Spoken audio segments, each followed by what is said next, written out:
장에 문제가 생기면 가장 먼저 두려운 게 대장암입니다. 어떻게 해야 대장암을 막을 수 있을까요? 우리나라가 세계 대장암 발병률 1위거든요. 그렇지만 의료기술이 많이 좋기 때문에 완치율도 세계 최고 수준입니다. 그리고 조기에만 발견했을 경우에는 90% 이상에서 완치될 수 있다고 알려져 있는데요. 그런데 문제는 이 대장암이 보내는 신호가 있는데 우리가 이거를 바쁘다 보니까는 무시하고 지낸다라는 거죠. 근데 문제가 그 신호가 뭔지를 몰라서 그러는데요. 내가 알아챌 수 있는 이 대장암의 신호가 있나요? 대장암은 대부분 소리 없이 조용히 오거든요. 그러니까요. 그러니까 예. 모르죠. 초기 증상에 대부분 없는 경우도 있고요. 그렇지만 잘 보면은 전조 증상이라 그래갖고요. 우리가 예측을 조금은 해볼 수 있는 여러 증상들이 있는데 그러한 것들이 부위별로 조금씩 틀립니다. 그래서 모형을 보면서 제가 설명을 드리도록 하겠습니다. 네. 우리가 지금 음식물을 드시면은 식도를 먼저 통하잖아요. 그리고 이제 위를 거쳐서 소장을 지납니다. 소장을 지나게 되면 그 다음에 여기가 소장 경계 부위인데 여기를 통해서 이렇게 대장으로 오게 됩니다. 요 길이가 여기에서는 되게 작아 보이지만 1.5m 정도 되거든요. 예, 그래서 보통의 경우에서 소장에서 바로 넘어온 대변은 이렇게 넘으면 물을 굉장히 많이 함유하고 있어요. 그래서 여기에는 어느 정도 뭐 변성분이라기보다는 풀어져 있는 형태라고 보시면 될 겁니다. 예, 우리 술 먹고 간혹 설사하잖아요. 그 상태라고 보시면 될 것 같고요. 이것들이 이제 이렇게 위로 올라오고 옆으로 가고 또 내려오면서 점점 수분을 흡수하게 됩니다. 그러면서 변은 약간 고용화되고 여기가 항문인데요. 항문 바로 위에 한 15cm 정도를 직장이라 하거든요. 여기가 직장이죠? 예. 여기에 변이 차곡차곡 쌓이게 됩니다. 그런데 문제는 여기가 직장이라 그랬잖아요. 여기 직장 윗부분을 결장이라 하거든요.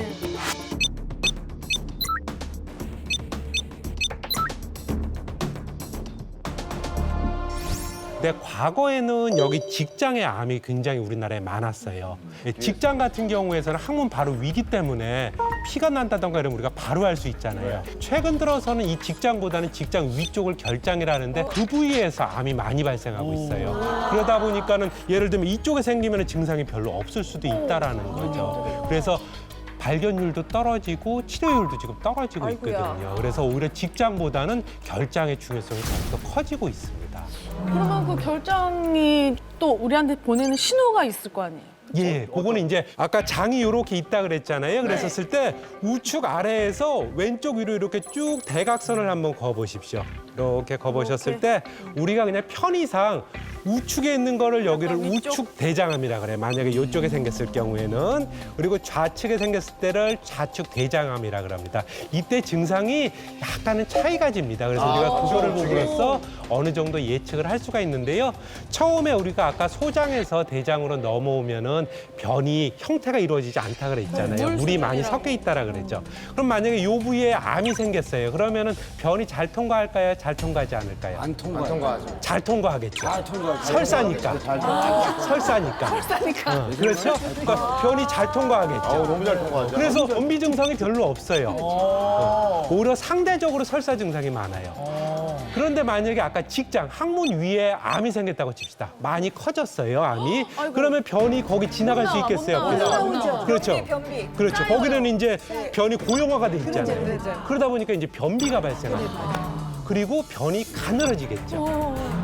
이런 차이가 있어요. 비지고 나와야 되니까 가늘어지는 거네요. 그렇죠. 그래서 우측에는 상대적으로 설사고 좌측은 상대적으로 변비라든가 간인변이 생긴다라고 이해하시면 될 것 같습니다. 그래서 아까 설사도 주기적으로 하거나 오래 하면은 대장암을 의심해봐야 된다라는 게 바로 이 말씀이네요. 예, 맞습니다. 그럼 좌변 우설. 이런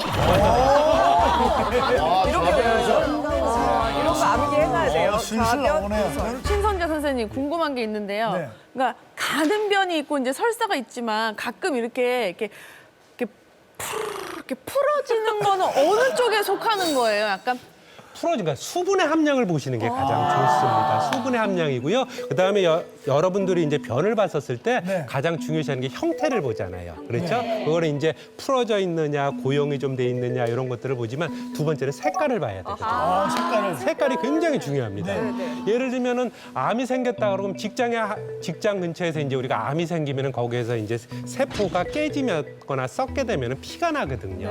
근데 우리가 처음에 예를 들면 여기 뱄어요, 칼로요. 그러면 어떻게 되죠? 처음에는 빨간색이잖아요. 그렇죠. 근데 이게 시간 지나면 우리 딱지 지면 어떻게 변하죠? 검정으로 변하죠. 그렇죠?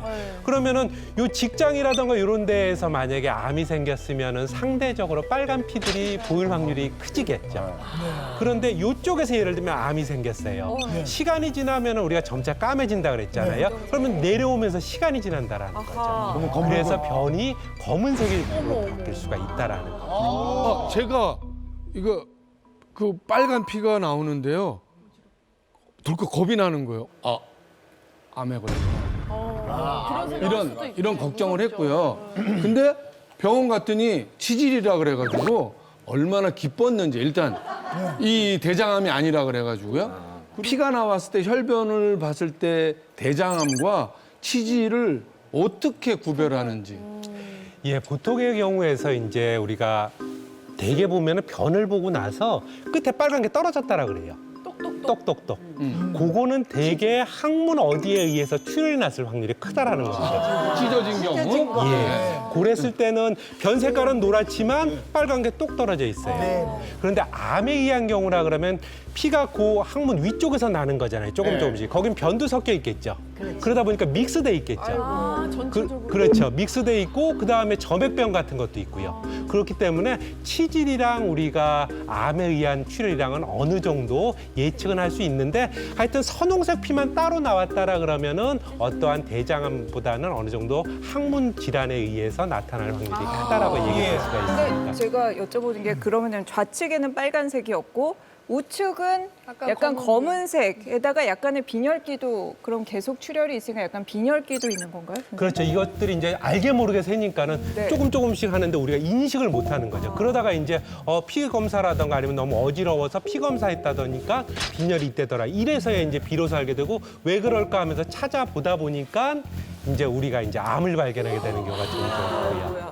그래서 이쪽은 상대적으로 늦게 발견하잖아요. 그러니까 우리가 암이 진행하면 몸무게도 빠지잖아요. 그러니까 체중 원인 모르게 체중 감소했었을 땐 요런 데 암이 있다라는 거를 하나의 포인트로도 생각해 볼 수가 있습니다. 우측 대장암, 설사, 검은 변, 빈혈, 체중 감소 유발. 좌측 대장암, 변비, 혈변, 가는 변 유발. 설사를 안 해본 사람 사실 많이 네. 없잖아요. 왜냐면 음식을 잘 먹거나 아니면 스트레스 받거나 긴장하면 설사를 하는 사람들이 꽤 있는데 저도 약간 그런 축에 드는데 이런 사람들도 그 장에 문제가 있는 거 아니겠습니까? 그러면 혹시 방치하면 대장암으로 발전하고 막 그런 건 아닌가요? 일부 장염 같은 경우에서는 대장암으로 시간이 오래됐을 경우는 변하는 것들이 있어요. 어떤 화면으로 보여드리도록 하겠습니다. 예. 아이고야.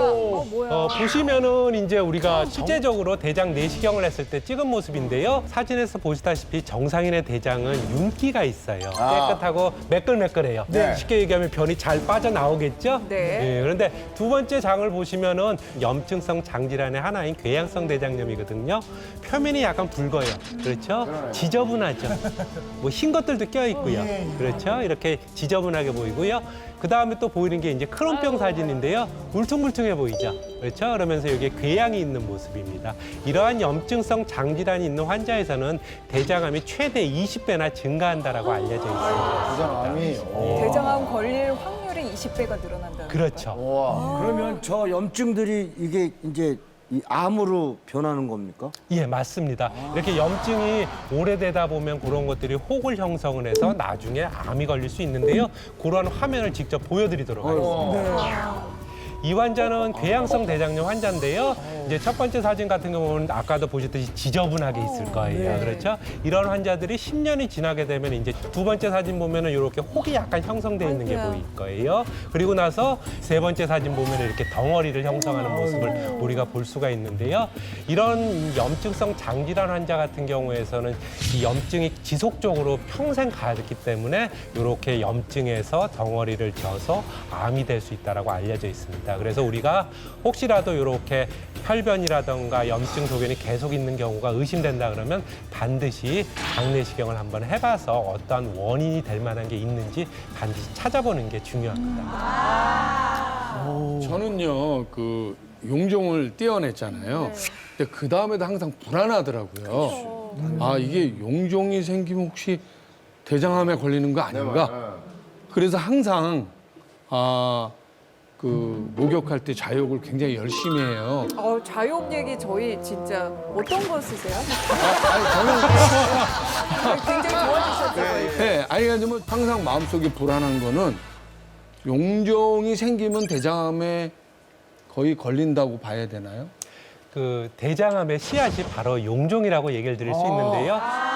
보시면은 사진상에서 보면 혹처럼 생긴 게 용종인데요. 조직 검사를 하다 보면 여러 가지 종류가 나오는데 그 중에서 암이랑 가장 직접적인 관련이 있는 거는 선종이라는 건데요. 이러한 것들은 점점 자랄 경우에는 암이 될 가능성을 내포하는 거라고 이해하시면 되기 때문에 이런 것들을 미리미리 발견되면 자르는 것이 좋고요. 이런 것들을 이렇게 제거를 할 경우에는 대장암을 한 75% 정도에서는 위험률을 낮출 수 있다라고 알려져 있습니다. 근데 여기서 보면은 우리나라 사람들이 뭐 어느 나라든지 매한가지라고 생각이 되는데요. 대장 내시경 검사를 보통 이렇게 하기 싫어하세요. 그래서 그런 타이밍을 놓쳐갖고 암 발생하는 경우가 좀 있는 것 같습니다. 몇 년에 한 번씩 해야 되는 거예요, 저게? 우리가 보통의 경우에서는 이제 50세 이상을 보통 기준으로 삼거든요. 50세 이상부터 암의 유병률이 늘어나기 때문에 그래서 50세 이상에서 보통 내시경을 한번 하자라고 얘기를 하고요. 근데 만약에 특별한 문제가 없으셨어요. 용종도 없었었고 뭐 더구나 암도 없었고요. 그럼 보통 5년에서 10년 정도까지는 상대적으로 안심할 수 있다라고 얘기를 드립니다. 저는요, 3년에 한 번씩 무조건 하거든요. 예. 예. 이제 우리가 보통 용종이 1cm 이상이라던가 아니면은 용종의 개수가 3개 이상일 경우에는 보통은 3년 뒤에 한 번 더 해보라라 그러고요. 그 대신 1cm 이하라던가 3개 이하일 경우에는 보통 5년 뒤에 해봐라라고 얘기를 하는데 그런데 3년 뒤에 했더니 용종이 예를 들면 또 한두 개 생겼다고 실망하지 않으셔도 됩니다. 우리가 3년이라던가 5년이라던가 이러한 기준을 둔 거는 보통인 새로운 용종이 생겼더라도 그 기간까지는 커지지 않았을 거다라는 전제하에서 출발을 하는 거기 때문에 용종이 생겼다 그래서 너무 그거에 대해서 우려할 필요도 없고요. 그냥 생겨서 다행이다. 빨리 발견해서 좋다. 이렇게 생각하시면 용종이 생겼다라고 해서 우려하실 필요도 없을 것 같습니다.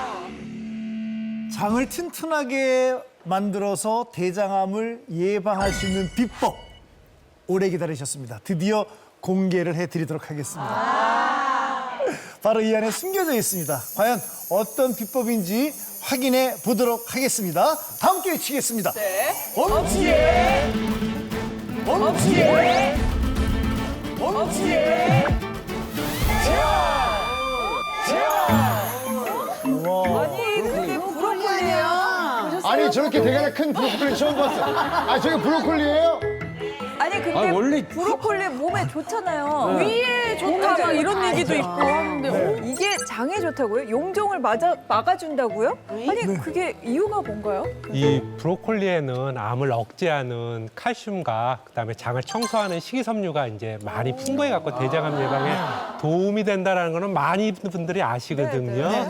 근데 이 브로콜리 성분 중에 그 대장암의 씨앗인 용종이 자라는 것을 막아주는 성분이 있습니다. 용종이 자라는 것을 막아주는 성분이 있습니다. 그게 썰포라판이라는 성분인데요. 이 썰포라판이라는 성분이 우리 항염증 작용이 있어요. 그렇기 때문에 염증을 없애주고 면역력을 증가시켜줍니다. 그러다 보니까는 대장에 있는 용종이 자라는 것을 막아줘 갖고요. 그래서 대장암을 예방할 수가 있습니다. 그리고 최근에는 싱가포르 대학에서 이제 한 연구가 발표되었는데요. 대장암을 가진 쥐에다가 이 브로콜리 내 설포라핀이랑 대장균을 같이 14주간 줘봤더니 14주 뒤에 그 덩어리 대장암의 크기가 한 4분의 1로 줄었다라는 발표도 있었습니다. 어머나. 맞아요. 왜냐면 제가 브로콜리만 보면 이렇게 땡겨요. 음식이 어떤 거 보면 먹고 싶은 거 있잖아요. 그러니까 제가 용종이 다시 안 생겨났거든요. 이거 보면은 먹고 싶더라고요. 네, 보통 많은 사람들이 브로콜리를 잘라서 보통 요 꽃봉오리라 그러죠. 그 부분만 보통 드시잖아요. 데쳐서요. 그렇죠. 대부분 다 잘못 드신 거라고 얘기할 수가 있습니다. 아니 왜 잘못? 아니 브로콜리 좋다고 보통 대가리만 먹는데 그게 잘못된 아니, 거라고요? 그러니까 저 같은 경우에도 위에 정말 그 대가리만 똑똑똑똑똑똑 그렇죠, 잘라가지고 살짝 데쳐서 그냥 아무것도 안 찍고 그냥 먹거든요, 아이랑. 그러니까 보통 그렇게 먹었어요. 그렇게 그리고 저 먹죠. 지금 들고 계신 부분 마이크 같이 그 부분은 그냥 떼어내죠. 음식물 쓰레기 속으로. 예, 아까도 얘기했듯이 그 브로콜리 내 설포라핀이라는 이제 항암 작용을 하는 물질이 있다 그랬잖아요. 요거 물질이 어디에 가장 많냐면은 요 꽃봉오리에는 가장 적어요. 9 ppm 정도 들어있다라 그러고요. 여기 잎사귀 있잖아요.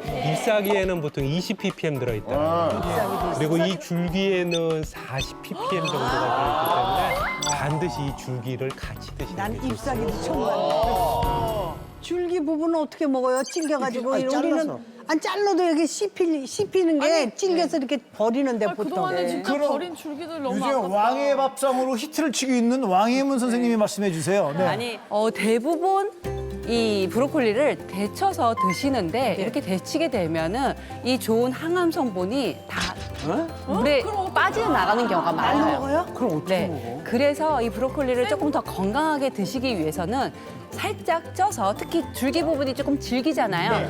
살짝 쪄서 갈아서 주스로 먹는 게 굉장히 좋다라는 거죠. 그런데 이게 또 채소다 보니까 약간 비린 맛도 좀 나고 약간 씁쓸한 맛도 살짝 나기도 하거든요.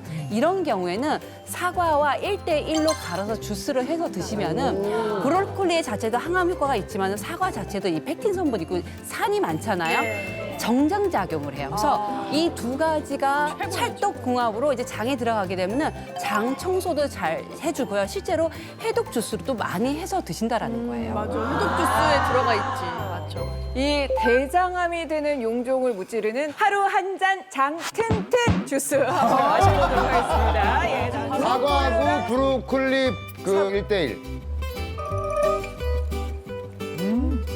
걸쭉하다. 야 이거 브로콜리만 갈아서 먹으면 사실 이 맛이 안 나잖아요. 근데 이 사과의 새콤달콤한 맛이 어우러지니까 너무 맛있어요. 이 몸에 딱 들어가는데 굉장히 뭐랄까 상쾌한 느낌이 드네요. 아하. 자, 그렇다면 이경희 선생님께 여쭤볼게요. 이 브로콜리 주스 어떻게 생각하세요? 저는 사과랑 만난 게 굉장히 칭찬해드리고 싶어요. 자, 사실 사과는요, 양방이사든 한방이사든 제일 싫어하는 과일이에요.